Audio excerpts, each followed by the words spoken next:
Morning. आज का topic है कैटालिस्ट। कैटालिस्ट मीन क्या होगा? The substance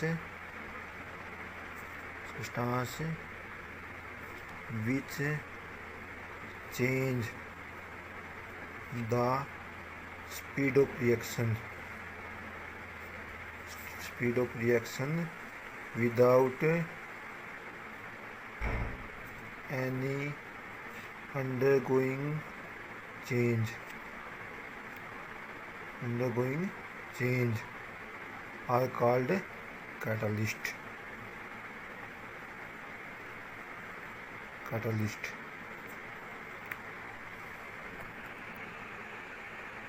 Okay. For example, KClO3 से क्या हुआ? KCl प्लस O2 तो होगा इसमें 2, इसकी बैलेंस करने के लिए 2 और ये क्या हो जाएगा? 3 हो जाएगा। अब विदाउट कैटालिस्ट लेंगे तो इसका क्या होगा? ये विदाउट कैटालिस्ट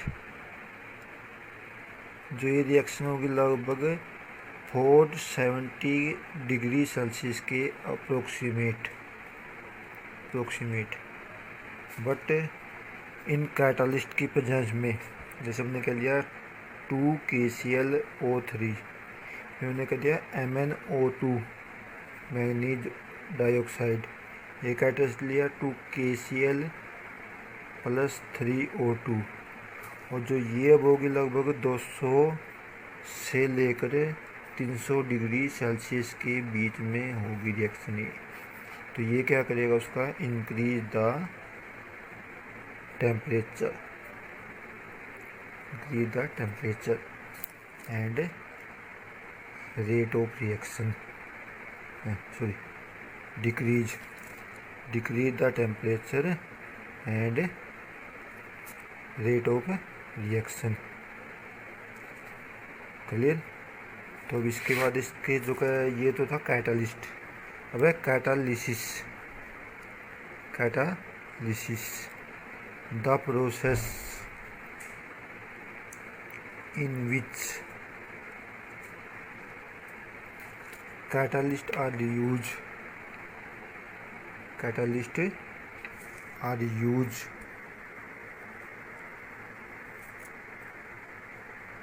are called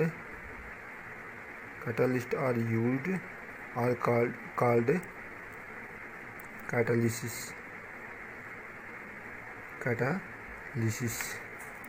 तो जो कैटालिस्ट है वो 2 टाइप का होता है। First homogeneous catalyst. तो नाम से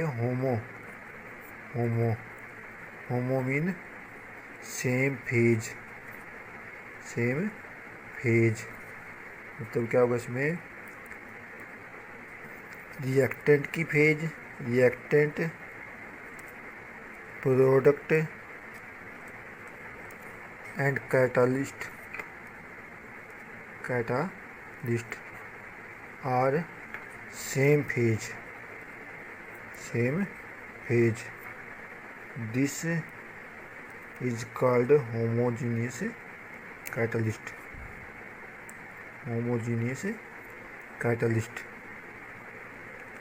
फॉर एग्जाम्पल O2 तो क्या बनेगा इसमें? 2SO3 और जो कैटालिस्ट क्या इसमें? NO। तो ये भी गैस स्टेट में होगी, तो ये भी O2 भी गैस स्टेट में, NO भी गैस स्टेट में और SO3 लें तो वो भी क्या होगा? गैस स्टेट में। इस रिएक्शन में क्या है? जो कैटालिस्ट मतलब रिएक्टेंट, प्रोडक्ट एंड कैटालिस्ट जो क्या है वो सभी गैस स्टेट में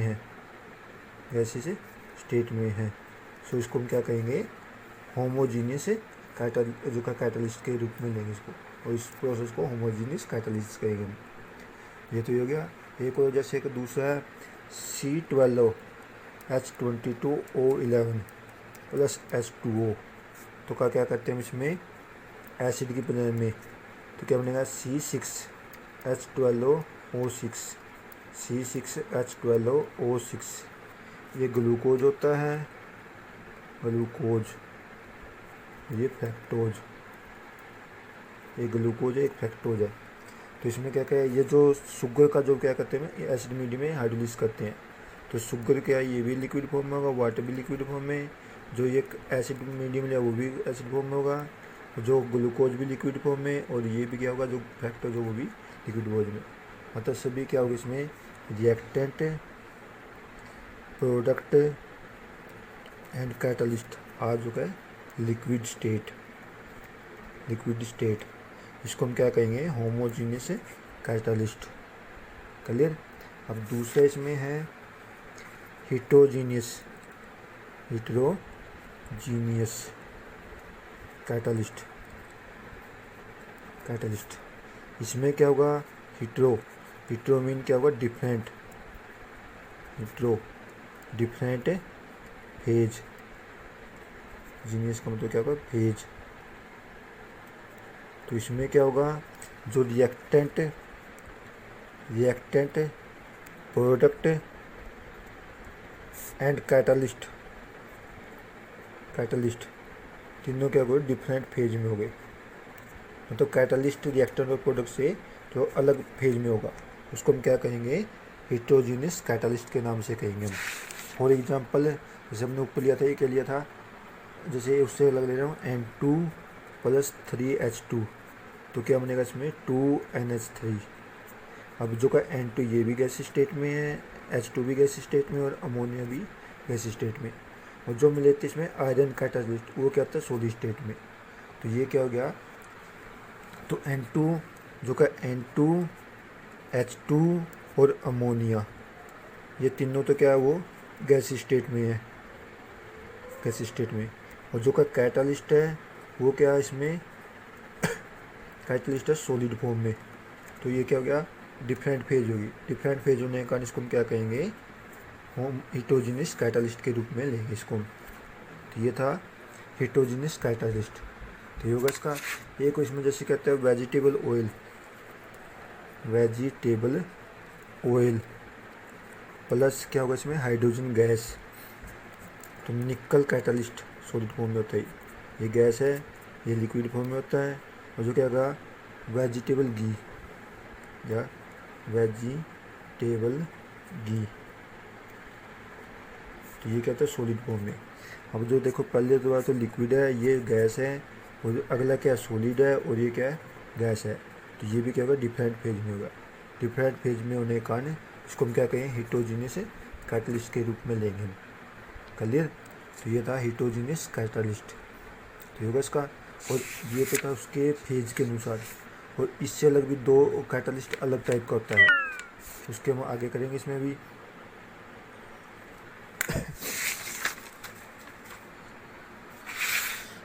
उससे आगे इसका जो सेकंड है, फर्स्ट है पॉजिटिव कैटलिस्ट, पॉजिटिव कैटलिस्ट।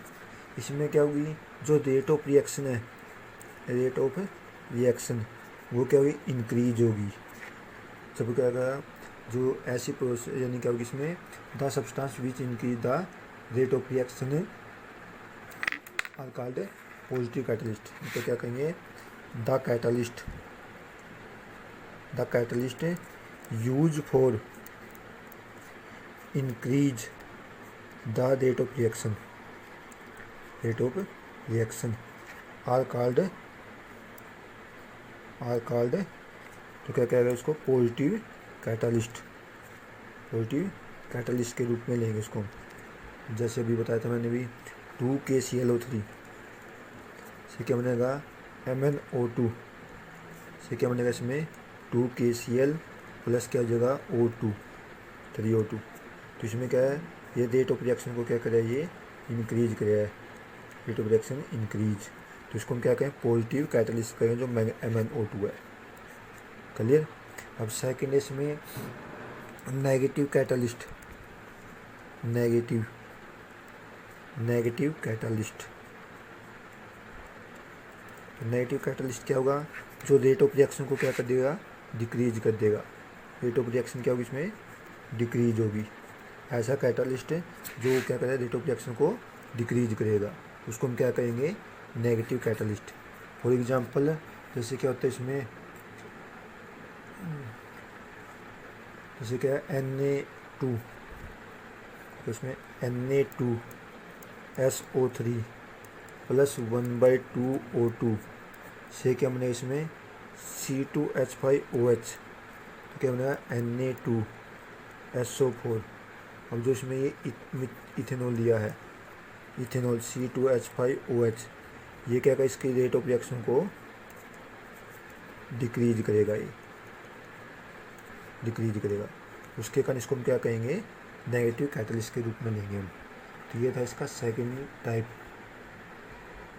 और अब इसके बाद एक है, इसमें आएगी कुछ कैरेक्टरिस्टिक है इसकी, characteristic of catalyst, characteristic of catalyst. Characteristic क्या होगी इसमें, सबसे पहले तो इसमें प्रमोटर तो प्रमोटर क्या होगा इसमें, तो वो सब्सटेंस जो कैटालिस्ट है होगा द सब्सटेंस तो क्या होगा, हुज प्रेजेंस, हुज तो क्या होगा, विच आएगा, विच do not themselves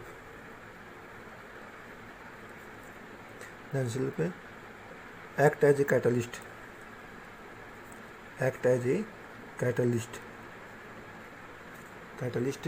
but their presence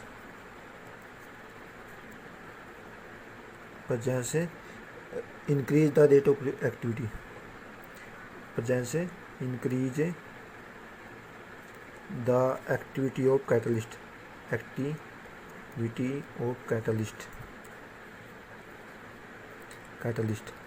are called promoter।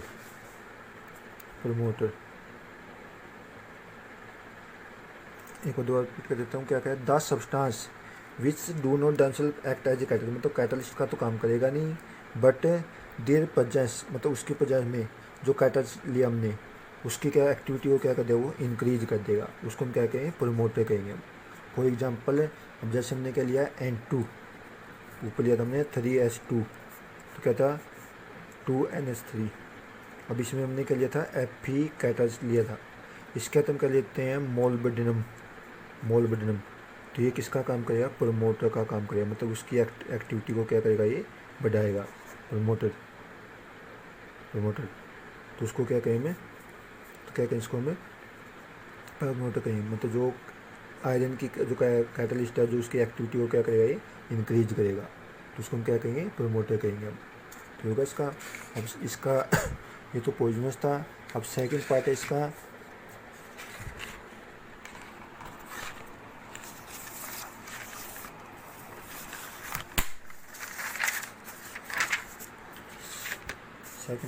Catalytic poison.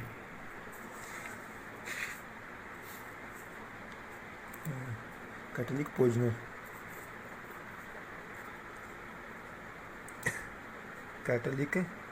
Poisoner, POISON poison. तो ये क्या होगा, the substance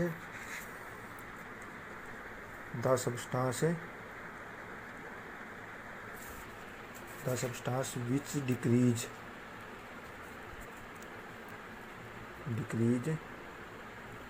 the activity of catalyst की एक्टिविटी को क्या करेगा, डिक्रीज करेगा, आर कॉल्ड कैटालिक पॉइजनस।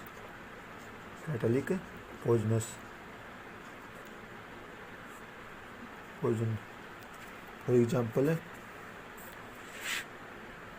जैसे इसी रिएक्शन में पीछे वाले में हमने लिया था N2 प्लस 3H2, ठीक है, Fe कैटलिस्ट था, तो क्या बनाया था इसमें 2NH3।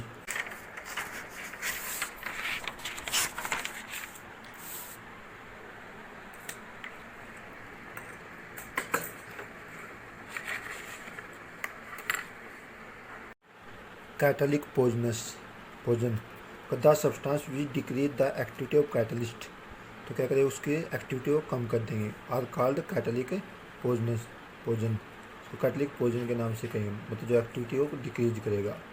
फॉर एग्जांपल जैसे N2+3H2, Fe जो क्या ये कैटलिस्ट है H2S, और जो क्या 2NH3, जो H2S है ये किसका काम करेगा, कैटलिक पोजनस का काम करेगा। कैटलिक पोजनस POSON पोजनस मतलब जहरीला, उसको यानी एक्टिविटी को ख़त्म करेगा। जब एक्टिविटी डिक्रीज होगी तो क्या होगा, वो कैटलिक पोजनस का काम करेगा। तो अब इसके बाद ये तो था कैटलिक पोजनस, ये 2 पॉइंट थे, एक तो कैटलिक प्रमोटर है, एक है कैटलिक पोजनस। प्रमोटर तो क्या एक्टिविटी को कम करे बढ़ाएगा, और पोजनस क्या करे उसकी एक्टिविटी को डिक्रीज करेगा। अब इसके बाद थ्योरी ऑफ कैटलिस्ट की थ्योरी क्या किस बेस पर करती है। अब इसमें 2 प्रकार का, एक तो होमोजीनियस, एक था हिटोजीनियस। होमोजीनियस के अनुसार है तो उसमें क्या करते हैं कि जो ये कौन सी है, उसमें इंटरमीडिएट वाली थ्योरी है, इंटरमीडिएट कंपाउंड फॉर्मेशन थ्योरी। तो ये क्या करेगा, इंटरमीडिएट बनाएगा compound formation theory, intermediate compound बनाएगा जो उसके ऊपर बेस है। तो कैटलिस्ट फर्स्ट जो का फॉर्म इंटरमीडिएट बनाएगा किसका, विद 1 ऑफ रिएक्टेंट, 2 रिएक्टेंट हो गए, एक रिएक्टेंट के साथ मिलकर क्या बनाएगा, सबसे पहले इंटरमीडिएट बनाएगा। The intermediate change into product, तो कब रिएक्ट विद अनदर रिएक्टेंट, फिर क्या करेगा जो इंटरमीडिएट बना है वो क्या करेगा, जो प्रोडक्ट के अंदर चेंज होगा किसके द्वारा, दूसरा जो रिएक्टेंट का रिएक्शन करके। और जो क्या होगा, एंड जो का कैटलिस्ट रीजनेट, और कैटलिस्ट हमें दोबारा फिर क्या हो जाएगा, रीजनेट हो जाएगा। मतलब क्या होगा इसमें कि जो का कैटलिस्ट फर्स्ट तो क्या होगा, इंटरमीडिएट में कन्वर्ट होगा एक रिएक्टेंट का रिएक्शन करके। उसके बाद क्या होगा कि जो इंटरमीडिएट है तो उसके तो करके जो क्या होगा, उस जो इंटरमीडिएट चेंज इनटू प्रोडक्ट में चेंज होगा, रिएक्ट विद, तो रिएक्शन उसका करके जो दूसरा रिएक्टेंट है उसका रिएक्शन करके किसमें, प्रोडक्ट में चेंज करेगा उसको, और जो का कैटलिस्ट हमें क्या हो जाएगा, रीजनेट दोबारा मिल जाएगा। फॉर एग्जाम्पल जैसे मैं सिंपल एग्जाम्पल लिया हूँ A+B, तो का जो कैटलिस्ट C कैटलिस्ट है AB, तो ये प्रोडक्ट बनी है AB। तो कैसे होगी, फर्स्ट स्टेप में तो A+C, तो क्या होगा AC, जो ये क्या किसका काम करेगा, इंटरमीडिएट होगा, ये इंटरमीडिएट का काम करेगा ये। और जो AC बन गया, AC फिर B के साथ रिएक्शन सेकंड स्टेप में AC+B, तो क्या बनेगा इसमें, AC+B, तो क्या जाए AB+C बनेगा इसमें। क्लियर, तो मतलब क्या हो गया, पहले तो A+C कैटलिस्ट का रिएक्शन करके AC इंटरमीडिएट बना। अब AC जो दूसरा रिएक्टेंट था B, तो उसका बन के ये तो प्रोडक्ट में चेंज हो गया, और जो का C क्या बन गया हमें, वो कैटलिस्ट हमें जो होगा तो मिल गया। तो इसको हम क्या कहेंगे, तो कौन सी थ्योरी हो गई, इंटरमीडिएट, जो का इंटरमीडिएट कंपाउंड फॉर्मेशन थ्योरी कहेंगे। इसके बाद जो एक एग्जाम्पल ले रहे हैं, दूसरा एग्जाम्पल है ये, सेकेंड एग्जाम्पल है, उसमें क्या क्या है, SO2+O2 NO तो SO2 भी गैस है, O2 भी गैस है, ये NO भी गैस और SO3 भी गैस। सबसे पहले क्या क्या है, जो NO है वो O2 का रिएक्शन करके फर्स्ट स्टेप में होगा NO O2, जो क्या किस में चेंज होगा, NO2। NO क्या कैटलिस्ट है ये O2 क्या है रिएक्टेंट, और जो का ये जो क्या बनेगा इसमें, पहले इंटरमीडिएट के अंदर कन्वर्ट होगा ये इंटरमीडिएट। उसके बाद क्या होगा, जो NO2 जो का प्लस SO2, इंटरमीडिएट प्लस दूसरा रिएक्टेंट, ये इंटरमीडिएट है, और जो का दूसरा क्या है रिएक्टेंट, उसका मिलकर क्या होगा, प्रोडक्ट में चेंज होगा ये, और साथ में क्या होगा, NO में जो होगा तो कैटलिस्ट के फॉर्म मिल जाएगा।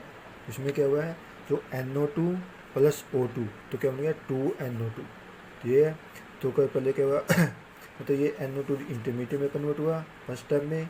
सेकंड स्टेप में क्या है, जो NO2 इंटरमीडिएट SO2 का रिएक्शन जो अदर रिएक्टेंट था उसके रिएक्शन करके प्रोडक्ट में SO3 और NO में चेंज हुआ। तो इसको क्या कहेंगे, जो हमारे क्या है इंटरमीडिएट बना रहे हैं, इसके कारण इसको इंटरमीडिएट कंपाउंड फॉर्मेशन थ्योरी के नाम से कहा जाता है। आज का काम इतना ही है, थैंक्स। फॉर एग्जाम्पल जैसे कि हमने